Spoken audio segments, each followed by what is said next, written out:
पिछले एपिसोड में हमने देखा था कि एल्डर याओजन जो था वो भी तियानलोंग के साथ शामिल हो चुका था क्योंकि प्रिंसेस ने उसको बाहर निकाल दिया था। तो इसी चीज का वो बदला लेना चाह रहा था। वो तियानलोंग के साथ मिलकर प्रिंसेस के ही बाकी एल्डर को भड़काना शुरू कर देता है ताकि वो सारे लोग उसके साथ आ जाएं और प्रिंसेस को अकेला छोड़ दें। इस वजह से प्रिंसेस और दाफेंग यहाँ पर कमजोर पड़ जाएंगे। लेकिन प्रिंसेस इतनी ज्यादा बेवकूफ नहीं थी, उसको उसकी चाल समझ चुकी थी तो वो उसकी चाल को ही उल्टा कर देती है। उसने यहाँ पर बड़ी सावधानी के साथ एल्डर को ही अपने प्लान में फंसा लिया था और वो अपने सारे के सारे पुराने एल्डर को अपनी तरफ कर लेती है। इस वजह से वो जो याओजन था वो यहाँ पर बुरी तरह से फंस जाता है। उसका खेल तो खत्म हो चुका था। जिसके बाद यहाँ से यह एपिसोड शुरू होता है। तो इस एपिसोड की शुरुआत में हम एक बाजार का सीन देखते हैं जहाँ का नजारा काफी ज्यादा सुंदर था। लोग अपने डेली के सामान वगैरह खरीदने के लिए आए हुए होते हैं। प्रिंसेस भी यहाँ पर आई हुई थी जहाँ पर उन सभी ने दाफिंग के लिए एक बढ़िया से कपड़े खरीदे थे। दाफेंग का लुक पूरा चेंज हो गया होता है और जहां वो पहले थोड़ा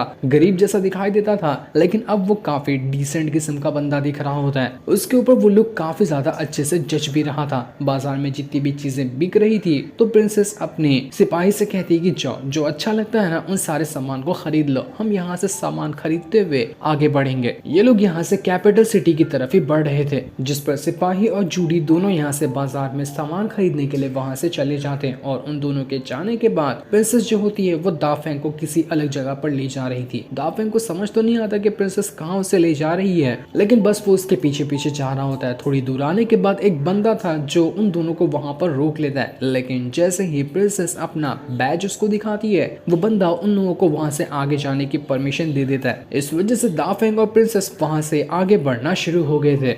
ये जगह काफी ज्यादा मिस्टीरियस लग रही थी। बाहर से तो वो एकदम वीरान और खंडर जैसी लग रही होती है, लेकिन जैसे ही वो बैच देखने वाला बंदा एक किसी तरह की रस्सी को घसीटता है तो अंडरग्राउंड की जगह वहां पर खुल चुकी थी। मानो के अंदर कुछ बहुत ही कमाल की जगह हो कि जिसको बाहर की दुनिया के लिए छुपाया गया है। जो बैच दिखा सकता है वही अंदर जा सकता होगा। दाफेंग ये देखकर बड़ा खुश था कि अरे वाह, ये जगह तो बड़ी कमाल की लग रही है। इसके बाद वो बंदा उन दोनों को एक मास्क भी देता है ताकि अंदर जाने के बाद इन लोगों की आइडेंटिटी सामने ना आए। जो भी जगह अंदर होगी वो बड़ी मिस्टीरियस जगह लग रही थी, इसलिए दाफेंग प्रिंसेस के साथ जल्दी जल्दी उस जगह पर जाने के लिए निकल चुका था ताकि जान सके कि ये जगह है तो है क्या। प्रिंसेस अंधेरे में मोमबत्ती जलाकर दाफेंग को वहां से आगे ले जा रही थी। दाफेंग को डर भी लग रहा था क्योंकि ये जगह बहुत ही ज्यादा खंडर और वीरान जैसी होती है। लेकिन जैसे ही दाफेंग कुछ कदम आगे बढ़ता है वो किसी सिटी के अंदर पहुंच जाता है। ये पूरी की पूरी सिटी अंडरग्राउंड में बनी हुई थी। वो पूरा अंडरग्राउंड की जगह को पार करने के बाद यहाँ पर आना पड़ता था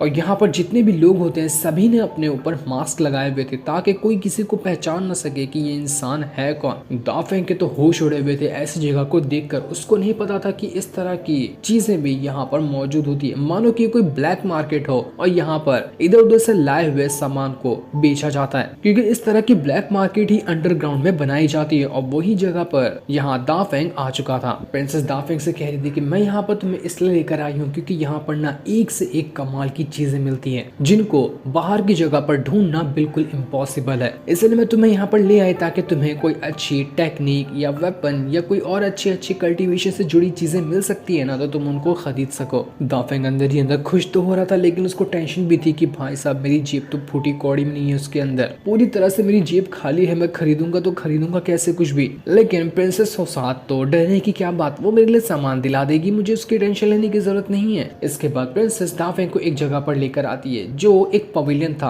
प्रिंसेस कहती है कि इसको ना, ये पवेलियन को हेवन मास्टर जीजी ने बनाया था और पवेलियन के अंदर उसी हेवन मास्टर की चीजें रखी हुई भी है जो कि बिकने के लिए यहाँ पर आती हैं। तो यहाँ पर थोड़ा सा संभल कर रहना क्योंकि यहाँ पर एक से बढ़कर एक खतरनाक लोग आते हैं सामान खरीदने के लिए। तभी वहाँ पर दाफेंग को कुछ लोग दिखाई देते हैं जो एक बंदे को मार रहे थे। ये कहते हुए कि तेरे पास पैसा नहीं है तो तू आया यहाँ पर क्या करने के लिए। वो बंदा यहाँ पर उस जगह पर घुसने की कोशिश कर रहा था जहाँ पर सुंदर लड़कियां डांस कर रही हैं, पर उसके पास फूटी कौड़ी नहीं थी तो उसको भगा दिया गया। दाफेंग भी वहां पर का नजारा देखने लग जाता है क्योंकि वहां पर बड़ी सुंदर सुंदर लड़कियां थी जो डांस कर रही थी और जो भी पैसे देकर अंदर जाएगा लड़कियां उसके साथ भी डांस करेगी। जिसके बाद प्रिंसेस जो होती है वो दाफेंग को एक जगह पर लेकर आती है। उस जगह का नाम था किनबाओ माउंटेन। प्रिंसेस कहती है कि ये वो जगह है जहाँ पर मैं तुम्हें लाना चाहती थी। यहाँ पर तुम्हें मिलेगी तुम्हारे लायक की चीजें और ऐसी चीजें जो हमारे इस कैपिटल सिटी में जाने के सफर में काम आएगी। तुम और मैं यहाँ पर जो अच्छा लगेगा ना उस चीज को खरीदेंगे। दाफेंग सोच में पड़ जाता है कि इस जगह का नाम कितना अजीब है, जगह में ही माउंटेन लिखा हुआ है तो यहाँ की चीजें भी बड़ी अजीब अजीब होगी। दाफेंग जैसे ये अंदर आता है वो बिल्डिंग काफी ज्यादा अंदर से सुंदर थी। दाफेंग तो उसको देखता ही रह जाता है कि ये जगह तो बहुत कमाल की है। वहाँ पर और भी कई सारे लोग आए हुए थे जो अपना अपना सामान खरीदने के लिए आए थे। प्रिंसेस यहाँ पर अपने पास से एक सिक्का उछाल देती है और जैसे उसने वो सिक्के को उछाला था वहां पर एक छोटा लड़का कूद कर आता है जो सिक्के को पकड़ लेता है। मतलब कि ऐसा था कि किसी को कोई चीज यहाँ पर खरीदनी है या कोई रूम देखना है तो उसके लिए इस बच्चे को सिक्का देना पड़ता है। तो ये गाइड करते हुए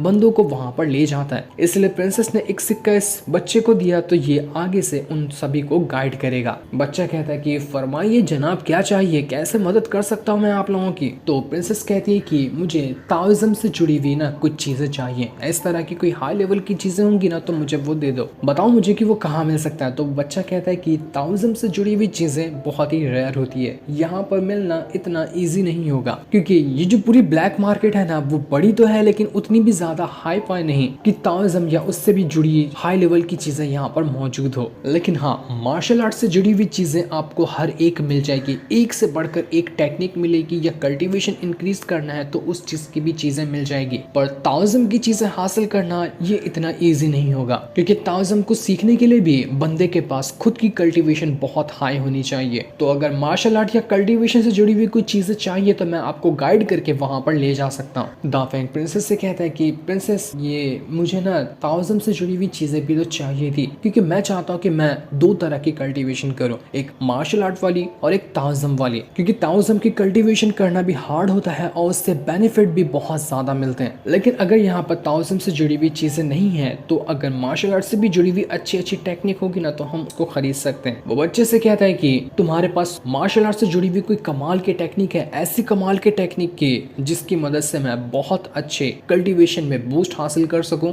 तो बच्चा कहता है कि हाँ बिल्कुल है ना, मैं आपको सबसे पहले टेक्निक बताता हूँ जिसका नाम है व्हाइट टाइगर आर्म। ये टेक्निक को कल्टीवेट करने के बाद आपके हाथ इतनी ज्यादा पावर आ जाएगी कि मतलब आप अपने हाथ की मदद से एक टाइगर गॉड की पावर को बाहर निकाल पाएंगे क्योंकि इस टेक्निक को खुद ही टाइगर गॉड ने बनाया था। उनकी कल्टीवेशन है इस टेक्निक के अंदर, लेकिन उसकी कीमत है 2000 सोने के सिक्के। इतनी कीमत दोगे तो मैं आपको वो टाइगर आर्म टेक्निक दे दूंगा। ये सुनकर फटाक से प्रिंसेस अपने पास से कुछ सोने के पत्ते वगैरह बाहर निकालती है। एक पत्ते की कीमत देखा जाए तो असल में 1000 सोने के सिक्कों के बराबर होगी, तो दो पत्तों की कीमत 2000 सोने के। वो बच्चा हैरान रह जाता है कि ये बड़ी अजीब लड़की है, इसके पास तो कितनी कमाल के सोने के पत्ते हैं, मुझे लगता है कि ये कोई खास होगी या कोई कहीं की रानी वगैरह होगी। तो वो उन लोगों से कहता है कि आइए वीआईपी रूम में बैठिए जब तक कि मैं आपके लिए वो टेक्निक लाकर यहाँ पर रख देता हूँ। इसलिए दाफेंग और प्रिंसेस दोनों वहां से वीआईपी रूम के अंदर आकर बैठ जाते हैं। जैसे वो थोड़ी देर के लिए बैठे थे वहां पर वो बच्चा पहुंच जाता है जो उसी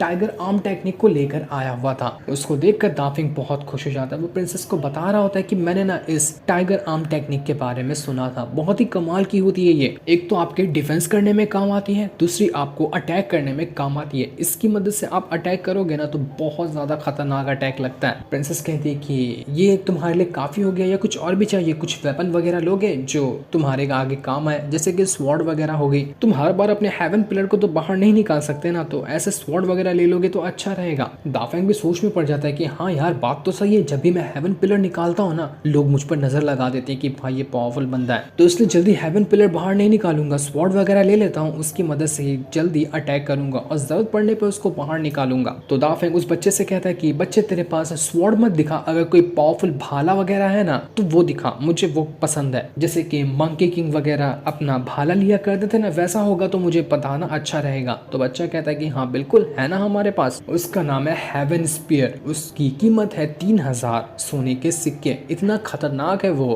कि पुराने हेवन मास्टर ने उसे खुद अपने हाथों से इस्तेमाल किया था। वो चीज असल में कोई भाला नहीं लेकिन वो एक तीर कमान है, उसके अंदर से ना जो तीर निकलती है वो एक एक भाले के बराबर होती है। उसकी एक तीर इतनी पावरफुल होगी कि तुम अच्छी से अच्छी बिल्डिंग को तोड़ सकते हो, इतनी खतरनाक होगी वो। दाफेंग खुश तो बहुत ज्यादा हो जाता है लेकिन कीमत देखकर उसका दिल टूट गया था कि भाई साहब ये तो 3000 सोने के सिक्के की है, बहुत महंगी है। लेकिन प्रिंसेस उसको फटाक से पैसा देते हुए कहती है कि लाओ वो भी ला कर रख दो, जो दाफेंग को पसंद आता है वो सारी चीजें खरीद दो, पैसों की टेंशन मतलब, मैं सब चीज का पेमेंट कर दूंगी। इसलिए वो बच्चा कहता है कि आइए आइए दूसरे रूम में आइए, आप वहां पर बैठिए जब तक कि मैं जो भी चीजें आपको पसंद आएगी वो लाकर आपको दे देता। इसके बाद वो बच्चा वहां पर से दाफेंग को एक दूसरे कमरे में लेकर आता है जहां पर बहुत ही कमाल कमाल के वेपन वगैरह थे। कुछ स्पिरिचुअल फैन होते हैं, कुछ स्वॉर्ड, कुछ अलग तरह के भाले और जितनी तरह के वेपन इंसान इस्तेमाल करते हैं सब के सब वहां पर रखे हुए थे। दाफेंग की तो बस आंखें खुली की खुली रह जाती कि यहाँ पर तो कितनी कमाल की चीजें, एक से बढ़कर एक आर्मर और कमाल की स्वॉर्ड वगैरह है। सब पे मेरा दिल आ गया, समझ नहीं आ रहा कि खरीदो तो खरीदूं क्या। दाफेंग सबसे पहले वो जो तीर कमान था उसकी तीर को चेक करता है और देखता है कि वो उतनी स्ट्रॉन्ग है भी या फिर नहीं। जैसा कि बच्चा बता रहा था कि इससे बिल्डिंग वगैरह भी टूट सकती है। जैसे उसने तीर को हाथ लगाया था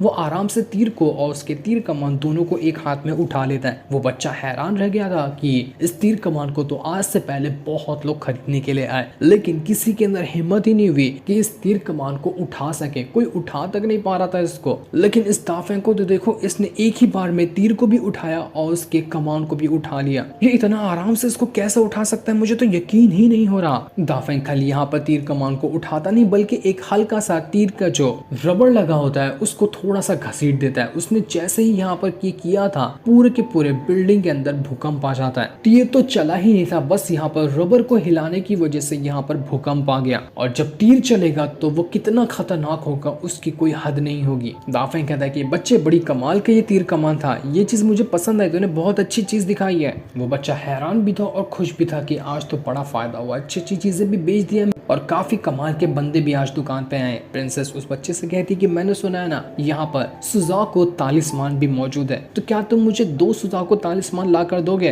कितने का होगा उसकी टेंशन मत लो, मैं सब कुछ पेमेंट कर दूंगी, बस मुझे वो सुजाको तालिस्मान ला कर दे दो। तो बच्चा कहता है कि ठीक है मैं ला कर दूंगा ना, हमारे पास वो अवेलेबल है, आप आइए मेरे साथ, मैं आपको वो देता हूँ। इसके बाद जैसे ही वो बच्चा उनको वो तालिस्मान ला कर देता है तो प्रिंसेस एक तालिस्मान अपने पास रखती है और दूसरा वाला तालिस्मान दाफेंग को दे देती है और देते हुए कहती है कि ये ना इमरजेंसी के टाइम पे हमारे बहुत काम आता है, पहले भी ये मेरे पास था, ये बड़ी कमाल की चीज है तो इसको अपने पास ही रखना। लेकिन दाफेंग कहता है कि नहीं नहीं मुझे इसकी जरूरत नहीं है, ये आपके ऊपर ही ज्यादा सूट करता है, आपको ये इमरजेंसी होगी तो आप इसका इस्तेमाल करना, मैं यहाँ पर खुद को प्रोटेक्ट कर सकता हूँ और खुद के साथ साथ आपको भी प्रोटेक्ट करने की कोशिश करूंगा। अगर आप सब कुछ मुझे ही दे देंगी तो आपके पास बचेगा क्या, इसलिए कम से कम ये तालिस्मान तो आप अपने पास रखिए। जो सुनकर प्रिंसेस काफी ज्यादा खुश हो जाती क्योंकि उसको भी दोनों तालिस्मान अपने लिए ही चाहिए थे, लेकिन तब भी वो एक दाफेंग को दे रही थी। दोनों यहाँ पर चीजें लेकर बहुत ज्यादा खुश हो चुके थे। जो सीन दिखाते ही ये एपिसोड यहीं पर एंड हो जाता है। Thanks for watching.